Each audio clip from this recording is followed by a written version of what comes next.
Assalamualaikum warahmatullahi wabarakatuh. Perkenalkan, nama saya Muhammad Giri Setiawan. Saya di kelas 11 IPS 2. Arti demokrasi berdasarkan asal katanya. Demokrasi adalah bentuk pemerintah yang semua warga negaranya memiliki hak setara dalam mengambil keputusan yang dapat mengubah hidup mereka.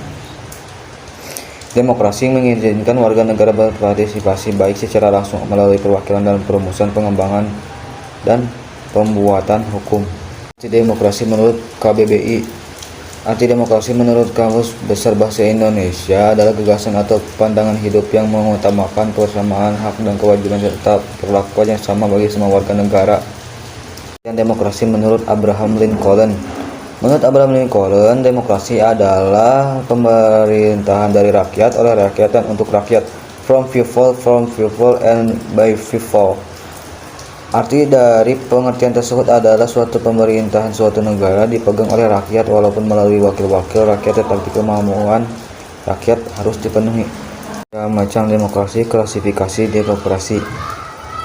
Demokrasi diklasifikasi menjadi 4 pengklasifikasian, diantaranya demokrasi berdasarkan cara penyampaian aspirasi, 2. Demokrasi berdasarkan prioritas atau berdasarkan titik perhatian, 3. Demokrasi berdasarkan prinsip ideologi, 4. Demokrasi berdasarkan hubungan dan kewenangan antar alat negara. Demokrasi ini pun walaupun sudah dibagi menjadi 4 pengklasifikasian, namun masih dibagi lagi menjadi subbab pengklasifikasian, diantaranya demokrasi berdasarkan cara penyampaian aspirasi dibagi ke dalam subbab demokrasi langsung dan demokrasi tidak langsung. Demokrasi berdasarkan prioritas atau berdasarkan titik perhatian dibagi ke dalam subbab demokrasi campuran, demokrasi material, dan demokrasi formal. Demokrasi berdasarkan prinsip ideologi dibagi ke dalam subbab demokrasi liberal atau demokrasi konstitusional, dan demokrasi rakyat atau demokrasi proletar. Demokrasi berdasarkan hubungan dan kewenangan antar alat negara dibagi ke dalam subbab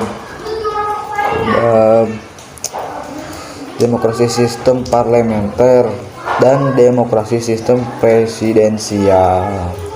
Segitu. Prinsip demokrasi menurut Henry B. Mayo.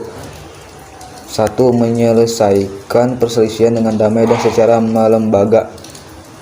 2. Menjamin terselenggaranya perubahan secara damai dalam suatu masyarakat yang sedang berubah. Nomor 3. Menyelenggarakan pergantian pemimpin secara teratur. 4. Membatasi pemakaian kekerasan sampai meminum. 5. Mengakui serta menganggap wajar adanya keanekaragaman. 6. Menjamin tegaknya keadilan. Demokrasi menurut pendapat Alamudi. Demokrasi tersebut adalah kedaulatan rakyat, pemerintahan yang berdasarkan pada persetujuan dari mereka yang diperintah, kekuasaan kaum mayoritas, hak-hak kaum minoritas, jaminan terhadap tegaknya HAM, pelaksanaan pemilihan umum atau pemilu yang jujur dan bebas, proses hukum yang berjalan dengan wajar, pembatasan terhadap kekuasaan pemerintah secara konstitusional, status yang sama di hadapan hukum, pluralisme dalam aspek ekonomi, sosial, dan politik, nilai pragmatisme, toleransi, mufakat, dan kerjasama. Sekian, terima kasih. Wassalamualaikum warahmatullahi wabarakatuh. Sedikit ringkasan video tentang demokrasi dari Muhammad Giri Setiawan, kelas 11 IPS 2. Wassalamualaikum warahmatullahi wabarakatuh.